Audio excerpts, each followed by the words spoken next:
Hey there folks, this is GreenyXI welcoming you right back to Let's Play Higurashi. This is episode 134. In the last episode, Rena and Kaiichi had a bit of a falling out, if we can call it that. And Rena buggered off on her own. What else happened? I think that was about it really. I think obviously that was the main thing, wasn't it? And oh yeah, we found out something about our mischievous but innocent Kaiichi, who had a bit of a dark past himself before moving over to Hinamazawa. But let's see how the game carries on. It should be really picking up and going towards the end. Starting soon. Let's get going.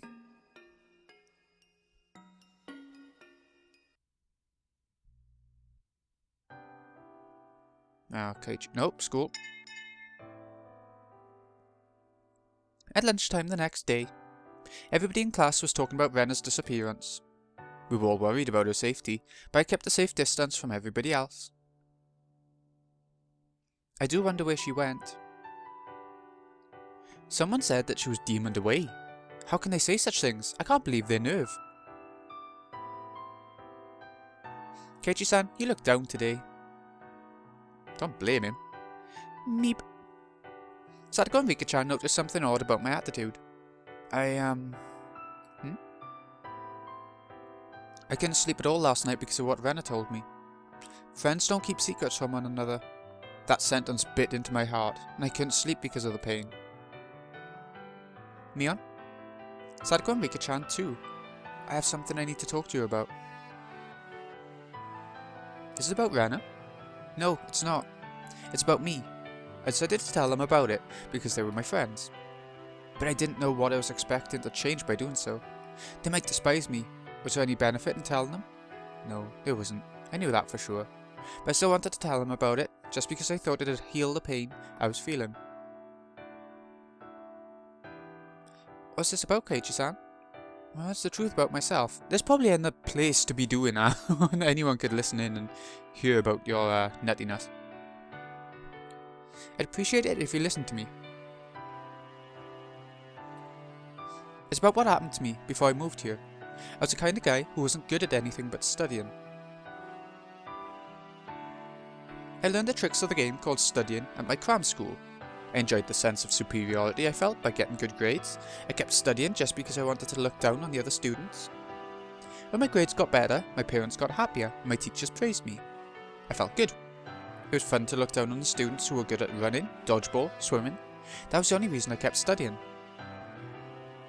Before I knew it, not only was I the top of my class, I was the top of my school. So I started to think I was the most important student there. Oh, he got big-headed. I looked down on the kids who were playing in the schoolyard during lunch break. I enjoyed feeling the sense of superiority to them in my insignificance. The more I studied, the better everybody expected me to do. They started to place high hopes on me. They expected me to go to the best school in Japan. I flattered myself in thinking I deserved to go to that school as well. But the fun went out of it, of looking down on people, while the burden of studying didn't change a bit. My classmates stopped admiring my cleverness after a while. My teachers started to push me to study more. I can imagine there must be a lot of pressure. All of a sudden, the fun had gone out of it. To begin with, I didn't even like to study. I had average reflexes, I was average in a fight, I was an average boy with nothing that really drew attention. So when I found something that I could use to get their attention, I jumped on it. It happened to be studying for me, but if I was riding a unicycle or juggling, I could have done that too. When I realised I didn't enjoy studying anymore, it got very boring. I was just a little boy who wanted to be praised when I did something better than anybody else. I finished all my summer homework because my parents praised me for it, and I took charge of cleaning duties at school because my teachers praised me for it. So when they stopped praising me for what I did, I began to feel as though my life had no meaning. My parents used to give me an allowance that was proportional to how good my grades were, so I used to get a substantial amount of money for my age. I don't know if I had a natural interest in violence, or if I was looking for it because of my frustration at the time. Sorry, I'm tired again. Second day in a row. I took an interest in BB guns. Of course you did. At first I shot at cardboard boxes. It was fun. Being violent at pieces of cardboard relieved a lot of stress. Nobody blamed me for doing that. Oh, that's fair. But soon I started wanted to do something I should never have done. On the box that my BB gun came in was a warning label that read, "Do not shoot at people." That was when I thought about doing just that. Why did I do something I shouldn't have? I guess I was just immature. I wasn't interested in studying anymore, but I forced myself to do so anyway. My parents forced me to go to several cram schools. I was mad at them for that. I should have told them I didn't want to study anymore, but I didn't have the courage to do that. So, I used my frustration as an excuse to do something cowardly. I shot at kids who were younger than I was with my BB gun. It gave me such a thrill. It felt so good to do something bad when I was so overcome with studying. Needless to say, I had no personal grudge against the kids I shot. As long as the kids passed through a deserted street, they met the requirements to become my target. I didn't mean to hurt them. I shot at them once or twice from a distance. That was all I wanted to do. Sometimes they didn't react at all because the BBs hit a thicker part of their clothes or something. I didn't like that, so I started to shoot until they noticed they were being hit. It inevitably escalated into a barrage of gunfire. I study a lot. I'm doing something good. So I deserve to do something bad to balance out the good things I'm doing. That was the unbelievably selfish excuse I made. I thought I had the right to do things like that because I was suffering myself. I thought people who weren't suffering like I was who weren't suffering like I was deserved to be shot at and to get hurt a little bit. I was so selfish, so arrogant, so immature. I was disgusted with myself. If I could have met myself at that time, I would have given myself a punch in the face so hard that I'd knock out all my teeth. They started to call it a series of attacks on school children. The principal of my school held a morning assembly to inform everyone about the case and to warn them to be careful when playing outside. I was laughing sneakily. The PTA issued a letter of warning and advice to take the safest way to and from school. Parents took turns watching kids when they walked between home and school in groups. I wonder if that actually translates, like the background image, if it actually translates like be careful going home and all that sort of stuff. Or if it's just like an activities board because it looks like a fan? I don't know. The more serious it got, the more it reminded me of the excitement I first felt when my grades started going up. I was absorbed in that game I was playing. I didn't think that I'd get caught someday. I didn't even think to stop doing it either. One day, I found a little girl who was walking down a narrow dark street, all alone. Uh-oh. She was a very small girl. I don't know if she was on her way to her friend's house or if she was running an errand. I didn't care which. It was careless of her to go out alone. The school had warned her not to. So it was her fault. Just like always, I made a selfish excuse and attacked her. Some of the shots hit her in the back. She noticed she was attacked by somebody. She turned around. It was a natural reaction. At that time, I didn't hesitate to rain hell upon her. So when she turned around, I was still shooting at her. Usually when I shot at a kid, she cried in pain and ran away. But this girl was different. She thrashed around in excruciating pain, holding one of her eyes. When I saw her doing that, I realised what had happened right away. That's what they always say, don't they, about BB guns? Don't shoot at people because they could have an eye out or something. And here it comes. The BB had hit her in the eye. Until that moment, I didn't think about what would happen when a pellet that could easily go through a cardboard box hit an eyeball. Anyway, the girl howled in pain, and for the first time, I realised I had done something horrible. She saw me, so I couldn't take her to a hospital. I swear she saw. Like, the natural reaction is probably to shut both eyes when someone... I couldn't do anything about it, so I left her there while she was still screaming in pain.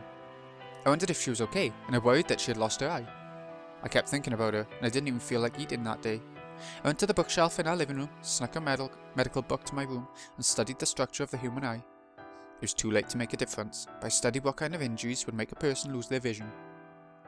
I knew it wouldn't make the sin I committed weigh any less even if I found out that she wouldn't lose her sight. I couldn't sleep that night, and I suffered from a high fever. It wasn't my parents, my teachers, or the police officer who first punished me for what I did. It was my own body. Before dawn, I woke my parents up and confessed to my sin. They were shocked at first, but it seemed like they understood the situation quickly due to my recent disobedient behaviour and my interest in BB guns. My mum cried hysterically. My dad slapped me in the face till it swelled up. Before the sun came up, I turned myself into the police, accompanied by the parents. By my parents. Satko stared at me with a stunned expression. I deserved to receive that kind of look. What I did was very wrong, and I needed to accept that. Nope, she's gonna beat him up. Is that all true?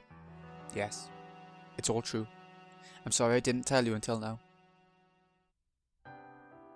What made you want to tell us? Mion asked me. Vika-chan nodded in agreement. tell you the truth? I don't understand why. I know, but... No. I'm just saying that I don't see any reason why you had to tell us about it. Well, I didn't want to keep secrets from my friends. You're my friends. So I couldn't hide it from you anymore. What are you expecting us to do? I'm not expecting anything. I just... If you're asking for forgiveness, I can't give it to you. You have to ask the kids you attacked if you want that. It won't help any of us. It won't help any to tell us about it. I agree with Rika. I think you're really brave to tell us, but I don't understand what you want to do from here on out. I don't want to do anything. I just thought it's not right to keep secrets from my friends. My friends looked annoyed by the sudden confession of my past.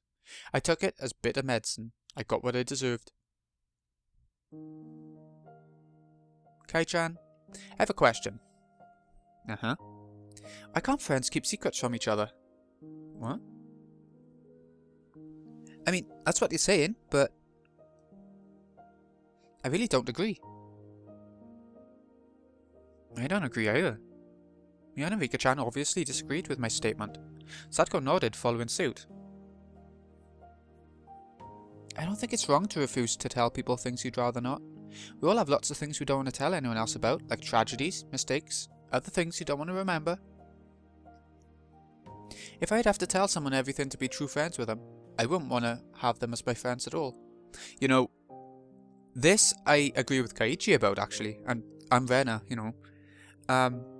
I think if a good mate of mine, or if a mate of mine told me some really disturbing thing that they had done, or something really sad, I would be pretty flattered that they actually wanted to tell me at all. It would mean that your relationship is beyond the point of just friendship, maybe. As cheesy as that is. but Kaiichi, there's a difference between things you don't need to confess and things you have to confess. You have to confess what you did to receive forgiveness. But once you're forgiven, you don't need to keep confessing. Quite. Turned yourself in to the police and they scolded you good, did they not? You atoned for your sin, you were forgiven. What more do you have to do? Turned yourself in, you accepted the result. You did what you had to do.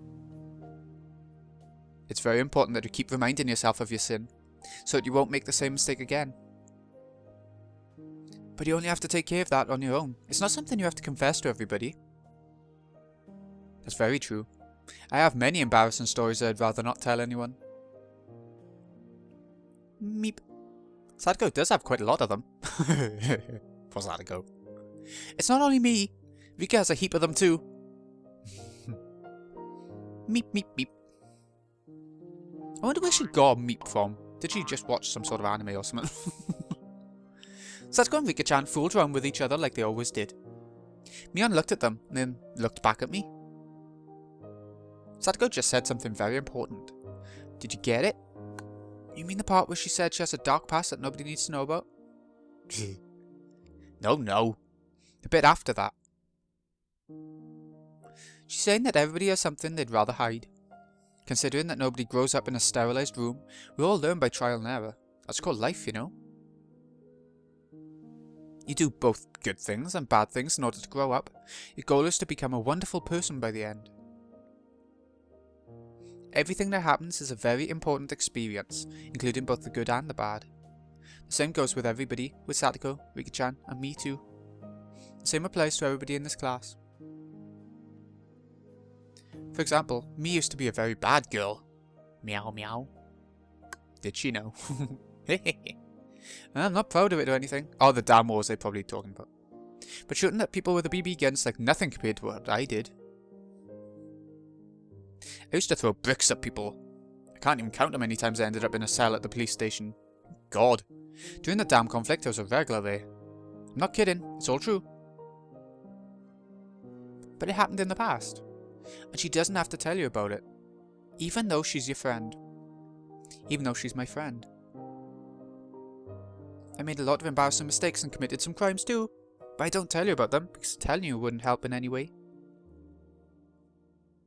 If you feel better by telling us about your past, we'll listen. But there's no rule that says you have to tell us about your past just because we're friends.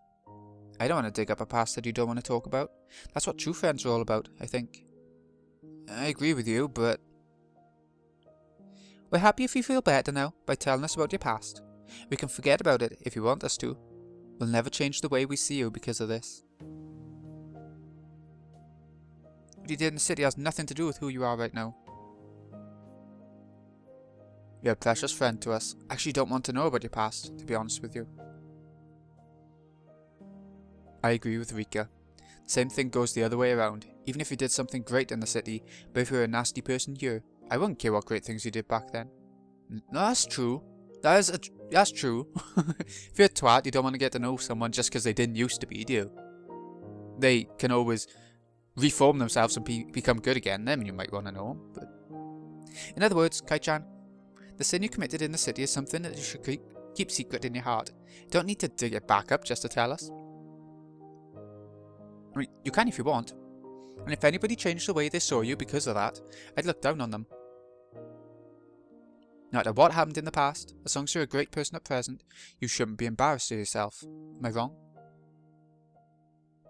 What's the purpose of living if we can never earn redemption? Sadako used to be a big baby who couldn't do anything by herself. She regretted it deeply, and now she's a strong, independent girl.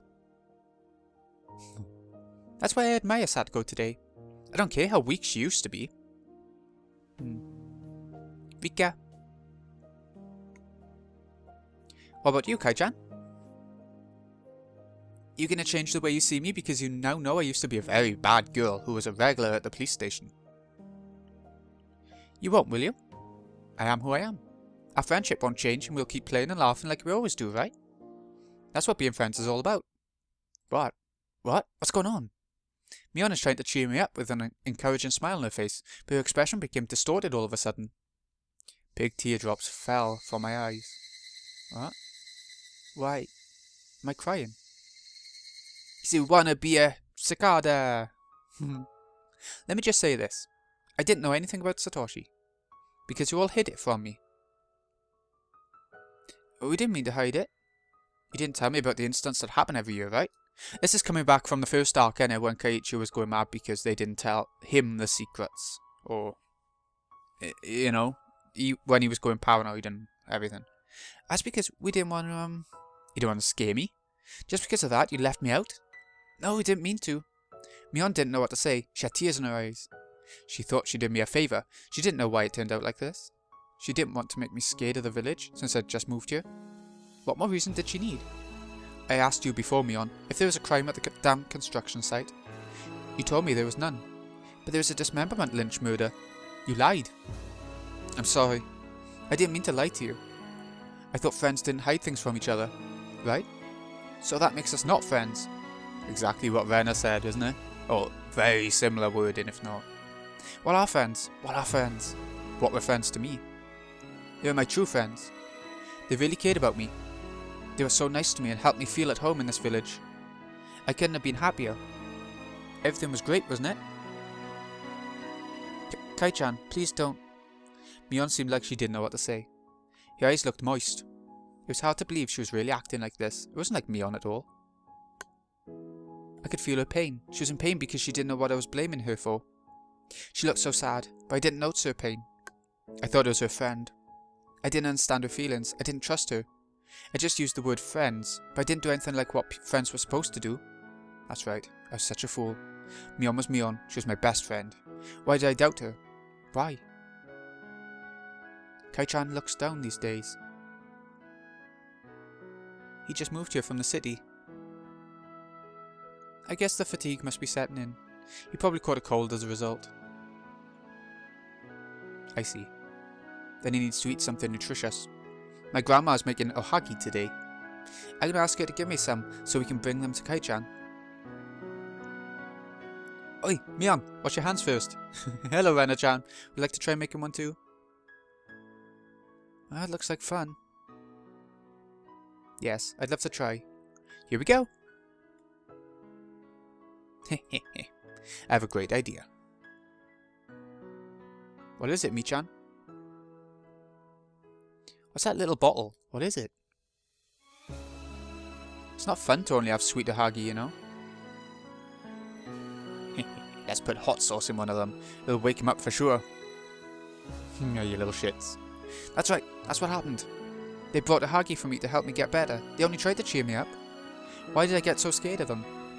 Just because Mion knew I had lunch at Angel Mode, I grew terrified of her. Hey, you don't look good. Maybe you should go lie down. That's right. Maybe we should leave. This is given the truth of what happened in the first arc, when he was so paranoid he was reading everything the sort of wrong way, the more negative way. And now we're seeing the positivity of everything they were doing, I guess. Even the pranks. They just wanted to cheer me up with a joke. But because I looked so serious. See you. Please get better soon.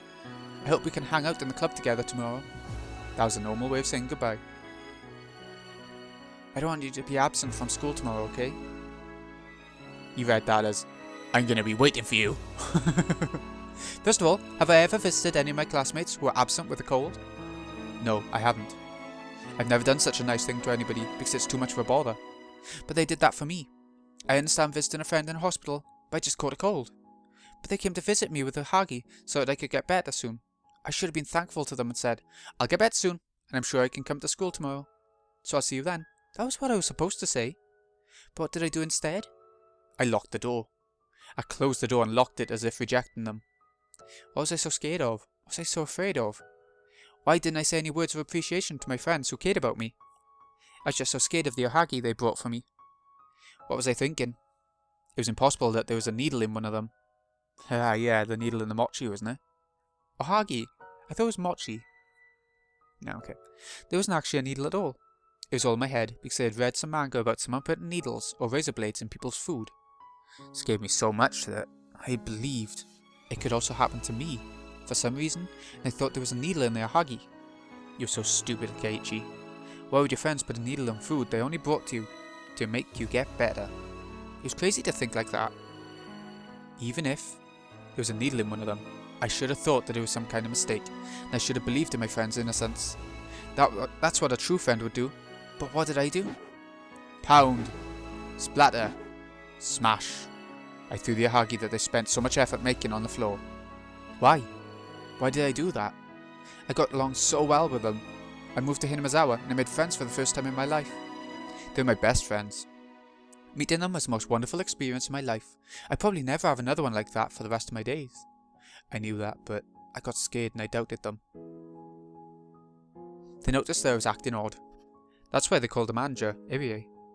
They thought a sedative might help me relax so I could rest and get better. That's why they carried me up to my room. Mel just wanted to make it fun. She's the kind of person who expresses her goodwill by making a joke out of it. I knew that better than anybody. She knew Irie would roll up my shirt to check my heartbeat with a stethoscope. So she was just trying to draw graffiti on my shirt, just like she did to Tomitaki-san, as punishment for the game he lost. Excuse me. Yes, that's why Mion took a felt marker out of her pocket. What did he see it as again? A felt marker. She brought a marker from home because she just wanted to do something funny. She tried to cheer me up by making me take a punishment for fun rather than nursing me, because that's just what Mion is like. She went to the trouble of bringing a felt marker to my house, just because she wanted to cheer me up. Raina held me down tightly, and Mion came closer to me to write something on my shirt. Oh, tying him down to get some writing going. Mion whispered the words she was going to write on my shirt. I heard them. I heard them clearly. Hear what she was going to write on my shirt. I hope you get well soon. Mion. I heard them. Then why? I should have known she wasn't going to do anything to hurt me. Then why? Why? Why did the marker look like a syringe to me? Why did I think that Mion was going to kill me? It was impossible. It was impossible. Why? Why did I misunderstand that Mion was going to kill me? Ah! This all seems a bit random, to be honest. Like, it was just placed here to... This explanation was just placed here. The numbness in my head receded, and slowly, I felt blood start to run through my entire body again. How long was I squatting down there? For a few minutes? Or a lot longer than that? As I looked up at the clock, the hands weren't moving at all, as if they had stopped while I had my eyes closed. Really? The atmosphere in the room wasn't filled with insanity like it was earlier, but it was quiet and grey. Rena wasn't holding me down. Mion wasn't about to give me an injection. Was all of that just some kind of illusion? He's remembering from the other arc, the other world, but he's getting sort of vibes that something's gone on in the past. Well, not in the past. In another universe, whatever, you know what I mean. There was no sense of presence other than myself in that room. It was an extraordinary experience, the kind I'd never had before. I was there with Rena and Mion. I doubted my sanity for a moment, but at the same time I felt some kind of relief too. The scary incident was just an illusion after all. Neither Rena nor Mion would have done such a terrible thing to me. Tears started forming in my eyes. My emotions were running high. Why? It wasn't a question of why tears were forming in my eyes. Why? It was a question of my sadness. Why did I feel so sad? I don't know. I don't know. You don't know? What do you mean you don't know? You do know. I was so stupid. What the hell was I doing? I was so pathetic and helpless. Mion just tried to cheer me up, that was all. I liked her so much, she was my best friend. She was older than me, but she hung out with me like we were the same age. She was the first one who came to talk to me in class. She was so nice to me, but Mion was lying down in an unnatural position near the window. She was covered in dusky red blood from her head to her chest. The red fluid splattered on the wall was Mion's. What had I done? What had I done? I would never forgive myself. I truly did think of you all as my friends. Why did all this happen? There was nothing fun in my life at my old school. When I talked to anyone, it was only ever about my chances of passing the entrance exam of the schools we wanted to go to. My life was shaded in grey. Friends to me were rivals and enemies to vie with for school recommendation and test scores. My friends here taught me just how unnatural that was. This whole month was a blast. We raised the roof over lunch, our club activities and the festival. A warm liquid flowed out from my eyes. To my surprise, it was my tears. Oh, I thought it was bleeding from the eyeballs. That's from some... Silent Hill. Silent Hill. I didn't have any obligation to cry for them, but I couldn't stop it. Even though they attempted to kill me, even though they almost killed me, I couldn't forget the memories we made during the past month. Or were those fun days fake? Was it an act that they kept playing perfectly to set me up until today? Was it only me who believed that they were my friends? It couldn't be. Rena and Mion, they were my friends for real. Those happy days couldn't have been just a performance. Rena and Mion must have been forced by somebody to kill me. Or that an extraordinary existence called Oyashiro-sama possessed them and took over their consciousnesses. No matter what it was, both Rena and Mion were my best friends. I was stupid. I was such a fool. Such a fool, such a fool. Yeah. I wasn't making any sense at all. I killed my best friends. They were my best friends. Then why didn't I trust them? Why didn't I listen to them? I beat them to death. Who did I think I was? I made it sound like I didn't do anything wrong. I felt like everybody went crazy except me. I was such a fool, it was the other way around. Of course it was. I was the only one who went crazy. Kai-chan? I did something terrible. I'll never forgive myself. Mion was still alive. I have a memory of beating her to death because I couldn't trust her, but that's a memory from a non-existent different world. Hint, different world. But even though it happened in a different world, I killed Mion. And I didn't realise how deep that sin was. I even thought until now that Mion was at fault for being killed. What's wrong with Keiichi-san? I don't know. Kai-chan, please calm down. I'm not dead. You didn't beat me to death. I mean, I'd never let that happen. Nope. Okay. Quite. There's no one in our club whom you could beat to death, Keiichi-san. No. Mion and Satoko looked confused, having no idea why I was crying. But I couldn't help myself. I learned just now that I could earn redemption by confessing my sin. But I could never earn redemption for this, not from Mion. No matter how much I cried in this world, nobody could give me forgiveness, and so I could never earn redemption for this sin. Right then, Chie-sensei came in and noticed me crying. You wouldn't see a teenage boy crying like that very often. Chie-sensei asked me what was going on, but that moment I couldn't hear anything. Mion and Satoko looked confused. They didn't know how to explain the situation. Rika-chan approached me in the midst of my sobs. You remember, don't you, Kaiichi? She's got something going on, hasn't she? You remember how you killed Rena and me? Yes. I killed them. But I didn't accept my sin. I pretended I was the victim. I cursed and blamed my friends until the moment I died. There was blood everywhere, and... In the end, I just died alone, without any regrets. I clawed at my itchy throat in the phone booth. I didn't notice my sin, and I died alone. Kaiichi, did you notice your sin just now? Yes, I did. It took me so long, but I just noticed it. I remember what I did, not here, but in a different world that looks just like this one.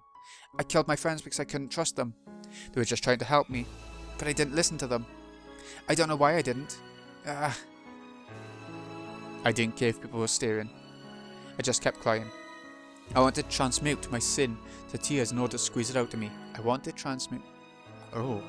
I can't comprehend that one. I don't know what transmute means. And I think there's some bad grammar at the same time. But the tears that were coming out from my eyes weren't my sin. They were just tears of regret for doing something irreversible. Transmute, like mute. Like silences tears, maybe. I don't know. At that time, I felt something touching my head. I opened my eyes and saw Rika-chan pat my head gently. I didn't need any comfort. I didn't deserve any comfort from Rika-chan. But the words she spoke to me weren't ones of comfort. I forgive you, Kaiichi. What? Kaiichi, you noticed your sin. It's a very difficult thing to do, not something everybody can. Not everyone can understand how great you are, and hence they can't forgive you. But I can, because I know how great you are, Rika-chan. This is a miracle. You noticed the sin you committed in another world. That's impossible to do. But you did it. That's the most unbelievable and precious of miracles that could exist in this world. I didn't understand anything Rika-chan was saying. But I felt like she's the only one who understood that impossible memory I had. So, you should be able to understand what Ren Ryugu is going through right now. Pretty much exactly the same thing, same sort of paranoia, same sort of phrases being used about everyone else being crazy and not her, things like that. Yes, I understand. She's going through exactly the same thing I went through. But this is going to end up a little bit differently. I can tell you that much already. She wants to trust her friends more than anything. But she can't. She's the one who's losing her mind, but she doesn't understand that, and she thinks that the world's going crazy instead. I don't know how to save her. I have no idea. Because I failed. I didn't understand until I died. No, I didn't understand even after I died. So how can I make Rena realise what I didn't, even after that? I can't save her. I can't save her. I know, because I was just like her. There's nothing I can do. Calm down, Kaiichi. I did fail. But that didn't mean Rena would too. There was no excuse not to save her, because I thought she'd fail. After all, what did Rena do back then? I was totally going mad, but she risked her life to save me. In my room, in that world, I'd beaten her many times with a metal bat. But she was smiling. She knew I was scared, and that's why she smiled to me. I beat her so many times, her arms were broken, and her forehead was cut open. I remembered. Rena didn't block her head, even at the very last moment. She opened her arms towards me, like she was looking for a hug. But I still doubted her, and raised the metal bat up high. Rena told me then that it was okay. Please, trust me. My friend still told me to believe in her. She told me to trust her, but I still didn't. I lost it and attacked her. She was in danger. She was actually killed. But she didn't even block her head. Instead, she used her arms to reach out for me. Rena continued to say those words until the moment she died. Trust me. Please, trust me. She risked her life to save me. Until her very last moments, she kept telling me to believe in her. But I didn't listen. For so long, I truly believed that I didn't do anything wrong. I feel a little bit better now that you've forgiven me, Rika-chan. But I still have to atone for my sin. I'm going to do that in the same way Rena did for me. I'm going to save her. Rena risked her life to save me. She cared about me until her very last moments. She trusted me. She believed that her words would reach my heart, so she kept saying them, until I cracked her skull. I don't care if I die. Rena died for me. I can die for her too. I was such a fool for failing to understand my friend's feelings. That's why I didn't understand what she was saying. But Rena might be different. This world is messed up, but it doesn't mean that I can just quit. Quitting is the same thing as not believing. I believe in Rena, and in our friendship. That's why I can still make it. I can still prevent a tragedy from happening. I can change fate. We will struggle together to seize our future. Rika-chan nodded with a serious look on her face. She put her hand in the pocket of her skirt. Kaiichi, I won't give up either. I'm not going to lose hope in this world. I was tired from meeting with countless failures. I gave up on this world as it started to go wrong. But yeah, this is all sort of telling you what's going on now. They've all been individual worlds. Rika is saying now that she's seen all these worlds as much as we as the readers have. And the worlds are sort of starting to meld, at least for Kaiichi, where he's seeing a past one with this one. So, you know, there aren't too many arcs of the game left now, of the series as a whole. So it's going to start sort of wrapping up. It's still a long way to go in terms of how many episodes there'll be in this series, but it's sort of wrapping up in a sense of how many arcs there'll be, and the story sort of getting there. That's why I kind of gave up on Rena last night, when she went to the dump. But I was wrong. I realised that the will to fight is such a beautiful and divine thing, and it can work miracles that can even alter the path of fate. So I'll fight with you. I'll fight again. I'll keep fighting, until I reach the future. I have no idea what you two are talking about. Lost. Hehe. It's normal that you don't remember. Kaiichi is a special exception. I suppose I'm too brilliant to understand what's going on. Yeah, that's the one. Rika-chan touched Satoko's forehead to hers.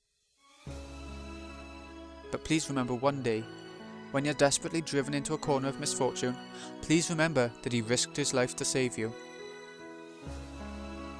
Kaiichi-san fought for me? It's hard to believe. Isn't that right, Kaiichi?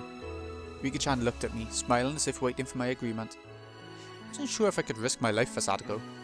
No, sure, I'd risk my life for her. Satoko is my friend. If anybody tried to make her unhappy, I'd beat them up without hesitation. I'd risk my life to save her. There might even have been a world like that. Yeah. With the aunt and uncle and all that. I nodded to Rika-chan. Rika-chan nodded back to me, looking happy. My Barakun? Is everything okay? Sensei realised that I'd finally calmed down, and she asked me that. Yes, everything's fine now. I'm sorry I worried you. Anyway, Mion. What? What is it? I walked towards her.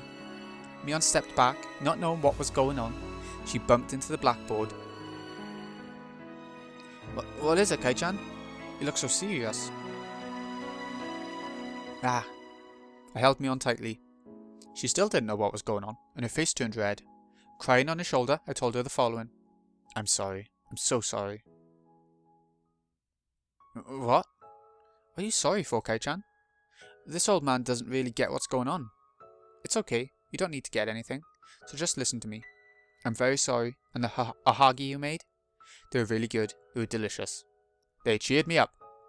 Well, I wanted to tell you that. I'll go to school the next day, and the day after that too. I wanted to tell you that I would see you tomorrow at school, but I couldn't. I'm very sorry that I didn't give you any words of appreciation until today. I'll never doubt you, Mion. I'll never doubt any of my friends. Never ever again. So Mion, please forgive me for what I did that day. Mion must have had no idea what I was talking about. No. Of course, I didn't either. I didn't understand what I was talking about. But my sin wasn't forgiven yet. I needed to confess my sin in order to receive her forgiveness. I know you risked your life to save me, Mion. So I'll risk my life to save you too, when you're in some kind of trouble. I promise I will. Kai-chan? You make me blush.